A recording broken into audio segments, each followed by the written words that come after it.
जय जिनेन्द्र। नमो अरिहन्ताणं नमो सिद्धाणं नमो आयर्याणं नमो उवज्झायाणं नमो लोये सव्वसाहूणं। पंच परमेष्ठी भगवान की जय।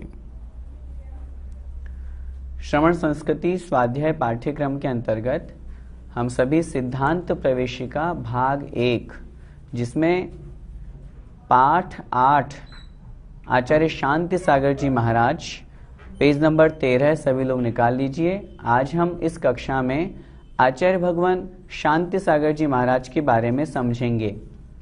पिछली कक्षा में हम जैनियों के जो 3 आचरण हैं, 3 पहचान हैं, उनके बारे में समझा था। आइए आचार्य भगवान शांति सागर जी महाराज ये कौन थे, कब हुए, यहाँ पर उनका पाठ क्यों दिया गया, इन सब विशेषताओं को हम समझते हैं।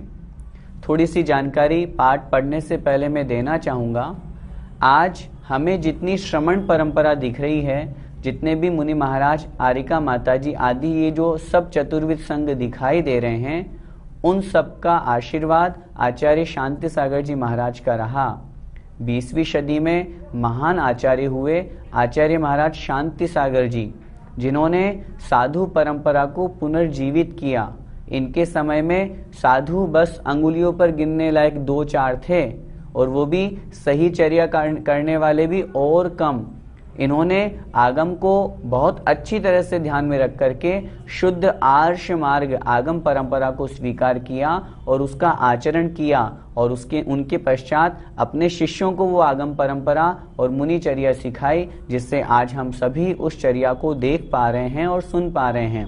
इसलिए ऐसे महान आचार्य भगवान श्री शांति सागर जी महाराज की कृपा है, इसलिए उस कृपा का स्मरण करके उनके बारे में हम समझते हैं। जुलाई सन 1872 में दक्षिण भारत के बेलगांव जिले के भोज ग्राम के अंतर्गत बेलगुल में भीमगौड़ा पाटिल के घर में एक पुत्र का जन्म हुआ।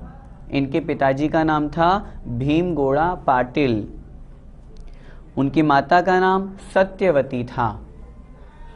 दिगंबर जैन धर्म को मानने वाले होने से माता सत्यवती पुत्र को नित्य प्रति जैन मंदिर ले जाती थी।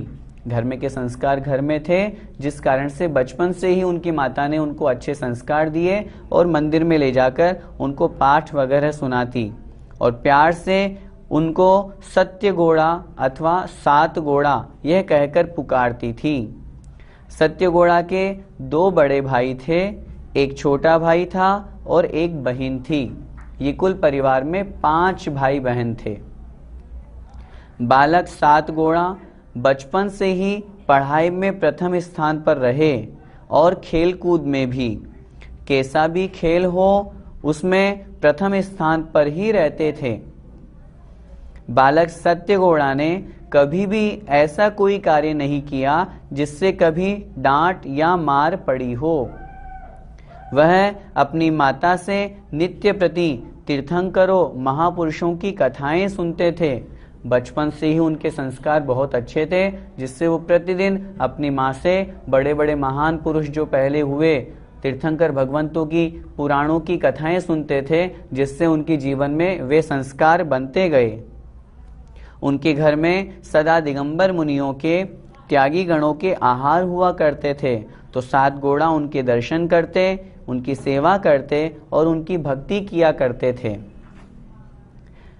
उनसे अच्छी अच्छी बातें सीखते थे और मुनियों का कमंडलू हाथ में लेकर मंदिर तक उन्हें छोड़ने जाते थे। जब बचपन में इतने अच्छे संस्कार हो तो निश्चित रूप से उनकी होनहार भी अच्छी ही होती है। बालक 7 घोड़ा जब बड़े हुए तब उन्होंने माता पिता से दीक्षा लेने की आज्ञा मांगी। पिताजी ने कहा कि पहले हमारी समाधि के करा दीजिए, उसके उपरांत ले लेना। बाद में 7 घोड़ा ने अपने माता पिता का विधि पूर्वक समाधि मरण कराया। गृहस्थ अवस्था में उन्होंने वो धर्म के संस्कार नहीं छोड़े, माता पिता की आज्ञा का पालन किया और बहुत अच्छी प्रकार से उनकी सही समाधि संलेखना कराई। उनको बचपन से ही धार्मिक कार्यों में ही रुचि थी तथा उनके भाव मुनि बनने के ही होते थे, इसलिए बचपन से ही भोजन मौन पूर्वक करते थे। हम ये पाठ क्यों पढ़ रहे हैं? हम इसलिए पढ़ रहे हैं जिससे आचार्य भगवान शांति सागर जी महाराज के जीवन से हम भी कुछ सीख सकें। अभी हम मुनि तो नहीं हैं, लेकिन गृहस्थ में जिस तरह इनका इतना अच्छा आचरण था, वो आचरण हमारा भी बने। जैसे ये मौन से भोजन करते थे, हम भी मौन से भोजन करना सीखें। 2 बार से ज्यादा कुछ भी नहीं खाते पीते थे, बाजार का कुछ भी नहीं खाते थे। यदि भोजन में नमक आदि नहीं है तो वे मांगते भी नहीं थे, ऊपर से नमक आदि नहीं लेते थे। जो मिल जाता उसमें साम्य भाव संतुष्टि रखते, बस। युवा 7 घोड़ा नित्य प्रति व्यायाम करते थे। उनकी ताकत ऐसी थी कि उनसे कोई भी जीत नहीं सकते थे। इतना सब कुछ त्याग करने के बावजूद भी शारीरिक शक्ति उनकी मजबूत थी। अन्याय अनीति से दूर रहते थे, कभी भी उन्होंने झूठ नहीं बोला। बचपन से इतने अच्छे संस्कार माँ के थे, इसलिए कभी किसी पैसा कमाने के लिए, बेईमानी के लिए, ठगने के लिए, इन सब कार्यों के लिए उन्होंने झूठ नहीं बोला। हमेशा सत्य व्रत का पालन करते थे। उन्होंने साधुओं की एवं माता पिता तथा असहाय लोगों की खूब सेवा की, इस कारण कभी बीमार भी नहीं पड़े। ये एक बहुत बड़ी अच्छी बात है। यदि हमें भी स्वस्थ रहना है तो अपने से घर में जो हमारे वृद्ध हैं, बुजुर्ग लोग हैं, हमें माता पिता गुरुजनों की सेवा करनी चाहिए, जिससे उनकी सेवा करने का हमें यह फल परिणाम मिलेगा कि हम कभी बीमार नहीं पड़ेंगे। उन्होंने लड़ना झगड़ना तो सीखा ही नहीं था, कभी भी माता पिता व बड़ों के आदेश को टालते नहीं थे। कोई भी कार्य करते तो माता पिता से पूछ करके ही करते थे, बड़ों की आज्ञा का पालन करते थे। 7 घोड़ा पशु पक्षी पर बहुत प्रेम रखते थे। उनके खेत में पक्षी या जानवर आ जाते तो वह भगाते नहीं थे। देखो, जब मुनि बने, जब आचार्य बने, तब तो उनका जीवन अनमोल अलौकिक था ही सही, लेकिन गृहस्थ अवस्था में भी कितना सात्विक जीवन जीते थे। अगर पशु पक्षी कोई आ गया तो उसको भगाते नहीं थे, उनको देखते रहते थे और खुश होते रहते थे। उन पक्षियों के लिए पानी भर करके रखते थे कि पक्षी आएंगे पानी पिएंगे। आसपास के खेत वाले पशुओं को भगाते थे तो इनके खेत में आ जाते थे, फिर भी यह नाराज नहीं होते थे।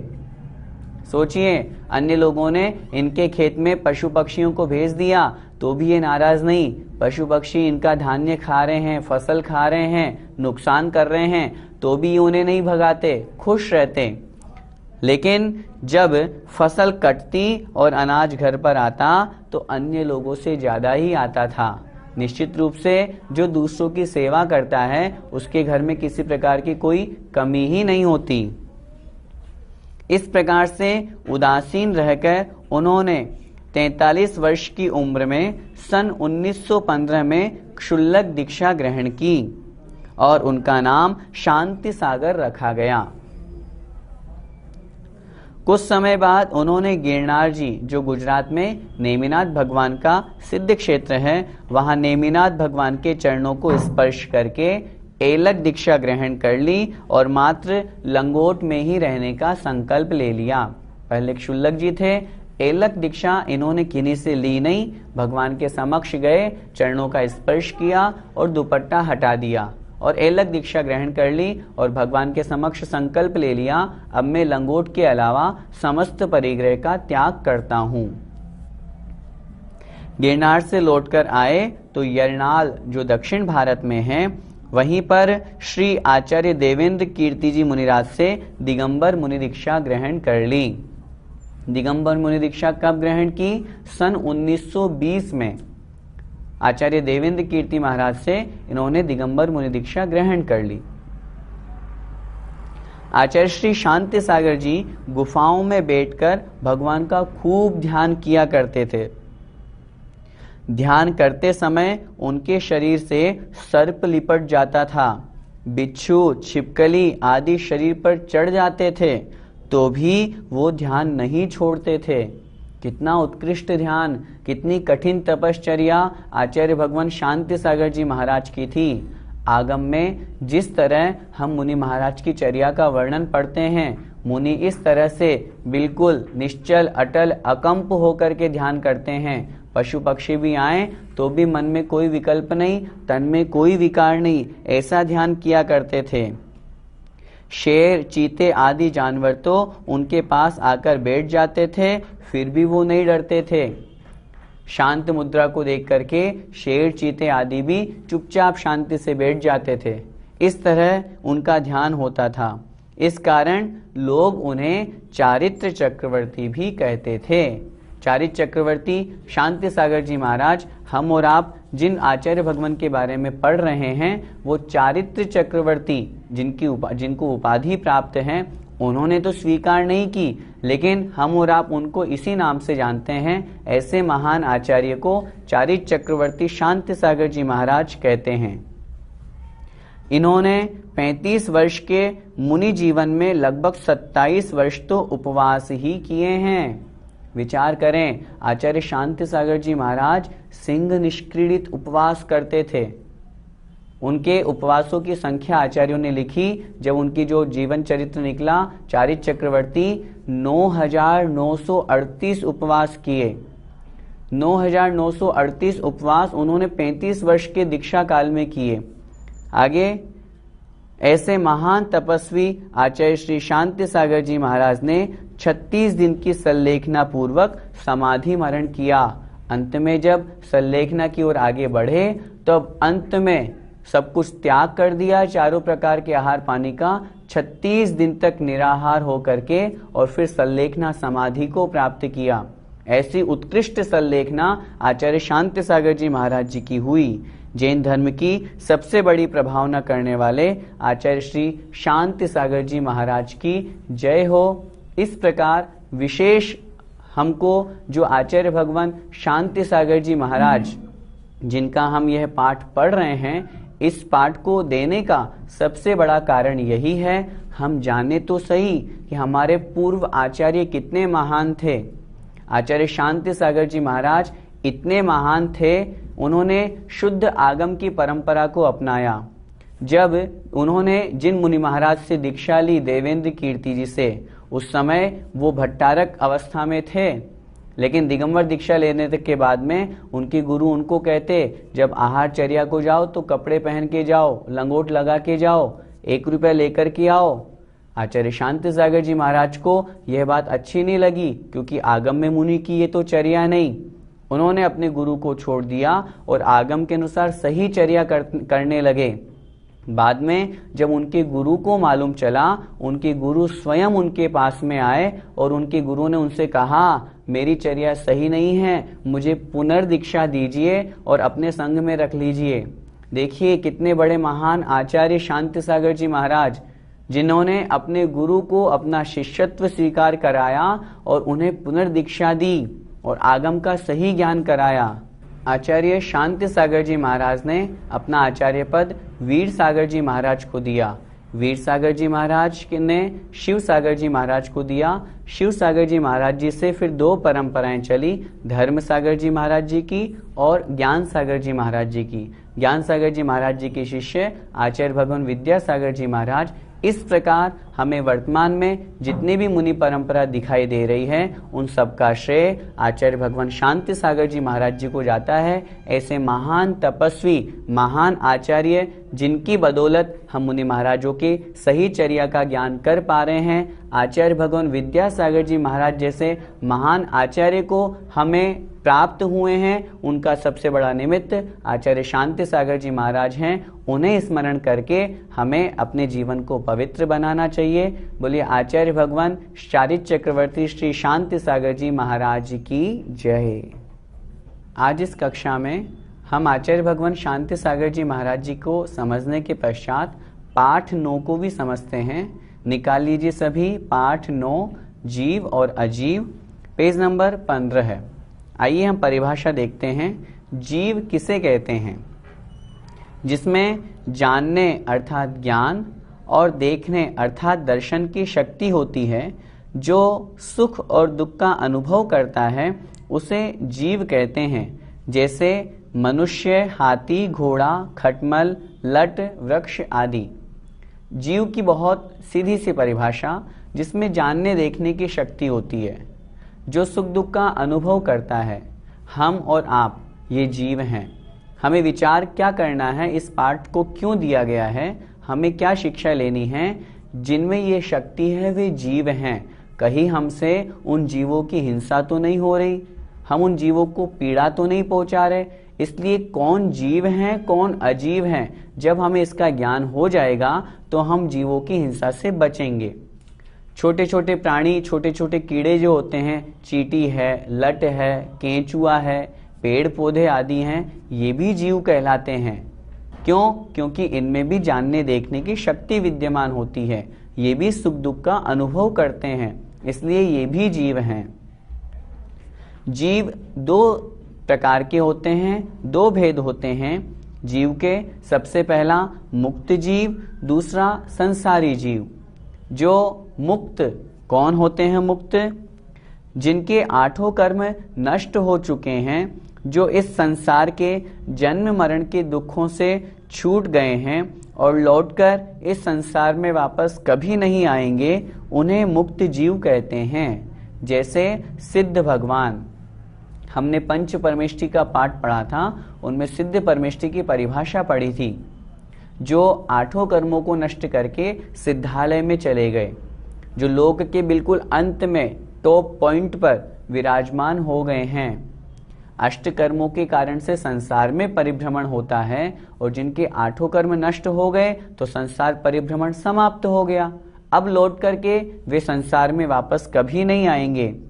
चूंकि संसार में ही दुख हैं, कर्मों के कारण से ही दुख हैं, इसलिए अब उन्हें किसी प्रकार का कोई दुख नहीं है। दुखों से जो पूर्णतया छूट चुके हैं, शाश्वत सुख को जिन्होंने प्राप्त कर लिया है, ऐसे जो सिद्ध भगवान हैं, वे मुक्त जीव कहलाते हैं।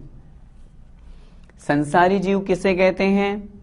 जो संसार में रहकर जन्म मरण आदि के दुखों को सहन करता है, जिनके आठों कर्म होते हैं, उसे संसारी जीव कहते हैं। कर्म है, कर्म के कारण से सुख दुख लगा हुआ है, चारों गतियों में परिभ्रमण लगा हुआ है। इस कारण से संसारी जीव जो संसार में रहता हो, सुख दुख का अनुभव करता हो, उसे संसारी कहते हैं। जैसे नारकी, देव, मनुष्य आदि। इसके अलावा तिर्यंच गति के जीव, जितने भी जीव हमें दिखाई देते हैं, ये सब संसारी जीव हैं। इनके अलावा नरकों में रहने वाले, देवगति में रहने वाले, ये सब जीव, हम सभी जीव संसारी कहलाते हैं, क्योंकि हमारे साथ में कर्म लगे हुए हैं, सुख दुख का अनुभव हमारा चलता रहता है। अब जो संसारी जीव और मुक्त जीव हमने पढ़े, इन दोनों में अंतर क्या होता है? कौन से जीव मुक्त होते हैं, कौन से संसारी होते हैं? आइए हम इनके अंतर को समझते हैं। मुक्त जीव के कर्म, जन्म, मरण और दुख नहीं होते, किंतु संसारी जीव के कर्म, जन्म, मरण और दुख होते हैं। यही इन दोनों में अंतर है। मुक्त जीव अष्ट कर्मों को नष्ट कर चुके, कर्म नहीं हैं। हम और आप संसारी जीव हैं, अभी हमारा एक भी कर्म नष्ट नहीं हुआ, हम संसारी हैं। मुक्त जीव सिद्धालय को प्राप्त हो चुके, उनको कोई दुख नहीं है, कोई संसार का सुख नहीं है, लेकिन हमारे साथ में कर्म है, इसलिए हमें दुख भी है, सुख भी है। मुक्त जीव चूंकि समस्त कर्म नष्ट हो चुके, न उन्हें जन्म लेना न मृत्यु को प्राप्त होना, आयु कर्म पूर्णतः समाप्त कर दिए। हम और आपके साथ में अभी कर्म लगे हुए हैं, इसलिए हमारा जन्म भी होना है, मरण भी होना है। अभी हम मृत्यु को प्राप्त होंगे, अपने आयु के समाप्ति के पश्चात पुनः कई नए स्थान पर जन्म लेंगे। लेकिन सिद्ध भगवान जो शुद्ध स्वभाव को प्राप्त हो चुके हैं, वे पुनः जन्म मरण नहीं करते हैं। यही दोनों में अंतर है। संसारी जीव के भी दो भेद होते हैं। दो भेद, पहला स्थावर, दूसरा त्रस। स्थावर किसे कहते हैं, आइए हम परिभाषा समझते हैं। एकेंद्रीय जीव को स्थावर जीव कहते हैं। इन जीवों के केवल शरीर रूप एक स्पर्शन इंद्रिय ही होती है। इंद्रियां 5 होती है, स्पर्शन, रसना, घ्राण, चक्षु और कर्ण। इनमें से स्पर्शन एकमात्र जिनके इंद्रियां होती है, एकमात्र इंद्रिय होती है, उसे एकेंद्रीय जीव कहते हैं। इसे हम स्थावर जीव भी कहते हैं। और अन्य जिसकी इंद्रियां नहीं होती, मात्र स्पर्शन ही होती है, इस एकेंद्रीय जीव के, स्थावर जीव के भी 5 भेद होते हैं। कौन कौन से? पृथ्वी कायिक, जल कायिक, अग्नि कायिक, वायु कायिक और वनस्पति कायिक। ये 5 प्रकार के भेद एकेंद्रीय के होते हैं। अच्छी प्रकार से हमें इसको समझना है, क्योंकि ये जैन धर्म की सूक्ष्मता का वर्णन है। बहुत से लोग जो जल आदि में जो आजकल जीव मानते हैं, पहले हमारा धर्म तो मानता ही था, लेकिन वैज्ञानिकों ने जब प्रयोग किया तो मानने लगे। जब अग्नि आदि में जीव नहीं मानते हैं, वो इस बात को बहुत अच्छी तरह से समझ लें, अग्नि भी एकेंद्रीय जीव हैं। हम परिभाषा देखें। सबसे पहले पृथ्वी कायिक की। पृथ्वी ही जिनका शरीर है, वे पृथ्वी कायिक जीव कहलाते हैं। जैसे मिट्टी, पाषाण, अभ्रक, सोना, पन्ना आदि खान से निकलने वाली वस्तुओं में पाए जाने वाले जीव। जितने भी पृथ्वी आदि, जैसे सामने पहाड़ है, पहाड़ जीव नहीं है, पहाड़ तो अजीव ही है, लेकिन उस पहाड़ के निमित्त से जो जीव वहां रह रहे हैं, पहाड़ को ही जिन्होंने अपना जन्म स्थान, अपना निवास स्थान बना लिया है, वे पृथ्वी का एक जीव होते हैं। जब ये उस पहाड़ के आश्रय से पहाड़ में, खान में रहते हैं, तब तक ये एकेंद्रीय होते हैं। जैसे माना कि हमने सोना को निकाला, सोना जब खान में था तो एकेंद्रीय था। एकेंद्रीय होने से तात्पर्य, सोना तो अजीव है, लेकिन वहां पर उस स्थान पर, उस सोने रूप जो पर्याय है, वहां पर एकेंद्रीय जीवों ने अपना स्थान बना लिया, इसलिए वह सोना एकेंद्रीय जीव से युक्त हो गया।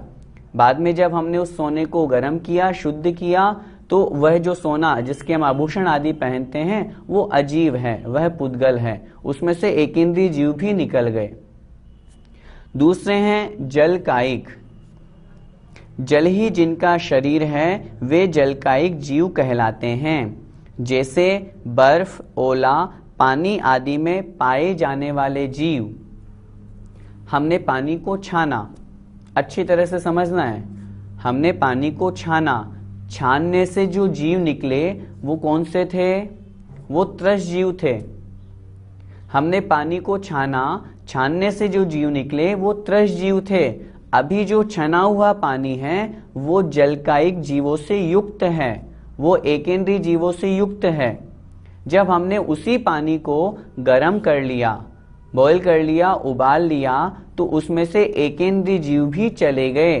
अब यह पानी शुद्ध पानी है, शुद्ध जल है। अब इसमें एकेंद्रीय जीव भी नहीं है।